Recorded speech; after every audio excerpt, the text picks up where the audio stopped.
Hello বন্ধুরা, good morning সবাইকে। আমার একটি নতুন ভিডিওতে তোমাদের সবাইকে স্বাগত। আশা করছি তোমরা সবাই খুব ভালো আছো, আমিও খুব ভালো আছি। তো আজকের ভিডিওটা আমি এইখান থেকে স্টার্ট করছি। বাড়ির সমস্ত বাসি কাজ করে সকালের চলে গেছিলাম চান করতে। চান করে চলে এসেছি। আজকে কিন্তু আমি মাথাটা ধুয়ে দিয়েছি। মাথাটা ধুয়ে তারপরে চলে গেলাম আমি ফুল তুলতে। তোমরা তো জানো যে আমি চান করে তারপরে যাই ফুল তুলতে। ফুল আর তুলসী পাতা আমি একসঙ্গে তুলে নিয়েছি। দেখো আমি ফুল তোলা কিন্তু আমার হয়ে গেছে। এরপরে যাব আমি পুজো করতে। তাই ভাবলাম প্রথমে সিঁদুরটা পরে নিই, কারণ সিঁদুর না পরে কিন্তু আমি পুজো করতে যাই না। মাথাটা ভেজা ছিল, তাই প্রথমে কিন্তু সিঁদুর পরিনি, ফুলটা তুলে তারপরে এসেছি সিঁদুর পরতে। তো আমি কিন্তু পুজোটা করে নিয়েছি। তোমাদের দাদাভাই আজকে বাজারে গেছিলো, বাজার থেকে কিন্তু 2 পিস মাছ এনেছে। আমরা দুজন বলে 2 পিসই মাছ এনেছে, কারণ আগামীকাল আমরা নিরামিষ খাবো। তো এই মাছটা বেশি আনতে বলিনি, যে 2 পিসই এনেছে। তারপরে অনেক কিছু বাজার করে নিয়ে এসেছিলো। এখানে দেখো ভেন্ডি নিয়ে এসছে। এটা কী শাক বলো তো? এটা হচ্ছে গিয়ে পাট শাক। আর লাউটা নিয়ে এসে, লাউটা সত্যিই খুব নরম ছিল লাউটা। তোমরা কারা কারা পাট শাক খেতে ভালোবাসো প্লিজ কমেন্ট করবে।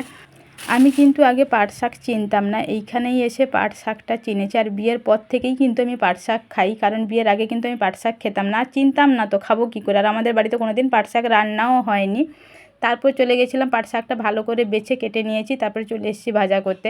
প্রথমে কড়াইতে পাট শাকটা দিয়ে দিয়েছিলাম। তারপরে পাট শাকটা সেদ্ধ হতে জলটা হালকা করে বের করে আমি কিন্তু তেল দিয়েছিলাম। আর রসুন দিয়ে তো যে কোনো শাক ভাজা খেতে ভালো লাগে, তাই পাট শাকটাকে আজকে আমি রসুন দিয়ে ভাজা করেছিলাম। খেতে কিন্তু খুবই সুন্দর হয়েছিল। তারপরে চলে গেলাম লাউ রান্না করতে। লাউটা নিয়েছে, লাউটা খুবই নরম ছিল। লাউতে রান্না করার জন্য প্রথমে কড়াইতে সর্ষে তেল দিয়েছিলাম, আর জিরে ফোড়ন দিয়েছিলাম, আর তেজপাতা আর লঙ্কা কেটে দিয়েছিলাম। লাউটাও আজকে কিন্তু খুব সুন্দর হয়েছিল। আর লাউতে তো জল দিতে হয় না, তোমরা জানো, কারণ লাউতে এমনিতে অটোমেটিক জল বেরিয়ে যায়, লাউ এমনিতেই সেদ্ধ হয়ে যায়। তো দেখো লাউটা কিন্তু আজকে দুর্দান্ত হয়েছিল। তোমাদের দাদাভাই বলেছিল যে লাউটা খুব সুন্দর হয়েছে। তারপরে তোমাদের দাদাভাই চলে এসেছিলো, তাই আমরা সকালের খাবারটা খেয়ে নিয়েছি শাক ভাজা আর লাউ দিয়ে। আজকে সকালের খাবারটা খেয়েছি। তারপরে চলে গেছিলাম দুপুরে রান্না করতে। আজকে দুপুরে রান্না করেছিলাম মাছটাকে বললো ভেন্ডি, আর আগের দিনের ভেন্ডি ছিল, ভেন্ডি আর টমেটো দিয়ে মাছের টক করতে, তাই মাছের টক করেছি। এটা হচ্ছে কি আজকে দুপুরের রান্না আমার। তারপরে চলে গেছিলাম এক বস্তা কাজ নিয়ে এসে। আগের দিন তোমাদের বলেছিলাম যে এই শাড়ির ডিজাইনটা আমি আজকে ভালো করে দেখাবো, তাই দেখো এই শাড়ির ডিজাইনটা তোমাদের সঙ্গে শেয়ার করছি। ডিজাইনটা কেমন হয়েছে প্লিজ বলবে। এই শাড়িগুলো কিন্তু আমি সামনের দিকটা প্রথমে সুতোগুলো ছেড়ে দিই, তারপরে পেছনের দিকটা কিন্তু কাঁচিতে কেটে দিই। তোমরা তো দেখেছো যারা যারা আমার লাইফে থাকো। তো তারপরে চলে গেলাম দুপুরে, কিন্তু রোদ ছিল না, জানো তো আজকে সকাল থেকে রোদ বেরোয়নি, মেঘলা মেঘলা ছিল। তাই প্রথমেই কিন্তু আমি বেডশিটটা শোকাইনি, তাই পরে গিয়ে বেডশিট নাইটি টাইটি সমস্ত কিছু গুছিয়ে নিয়ে এসেছি।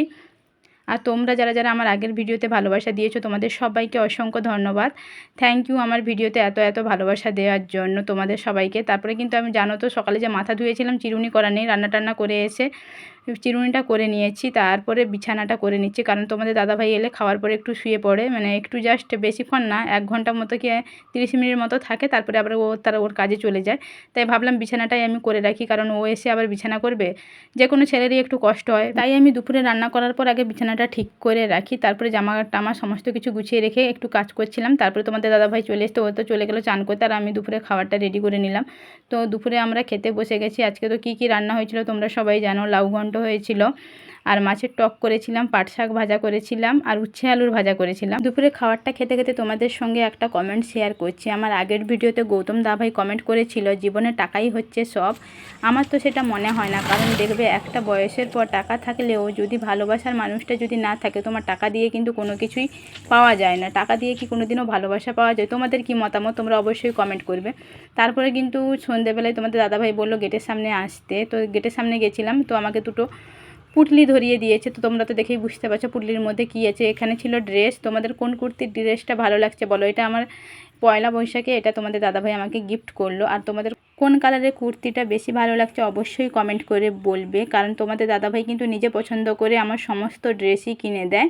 আমি কোনোদিনও নিজে পছন্দ করতে পারি না, তোমাদের দাদাভাই যেটা এনে দেয় আমি সেটাই নিয়ে নিই, কারণ ওর পছন্দটা আমার বেশি ভালো লাগে।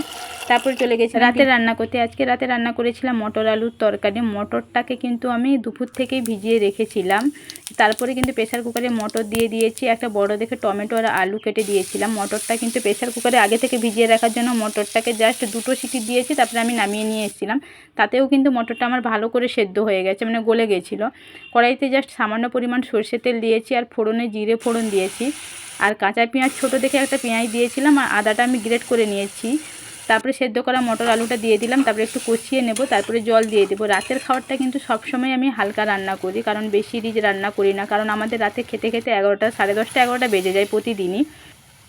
সামান্য পরিমাণ জল দিয়ে দিয়েছি। এরপরে যাব আমি ময়দাটা মাখাতে। আজকে কিন্তু আমার আটা ছিল না, তাই ময়দার রুটি বানিয়ে নিয়েছি। তো রুটি করা কিন্তু আমার কমপ্লিট। আমরা চলে এসেছি রাতের খাবার খেতে।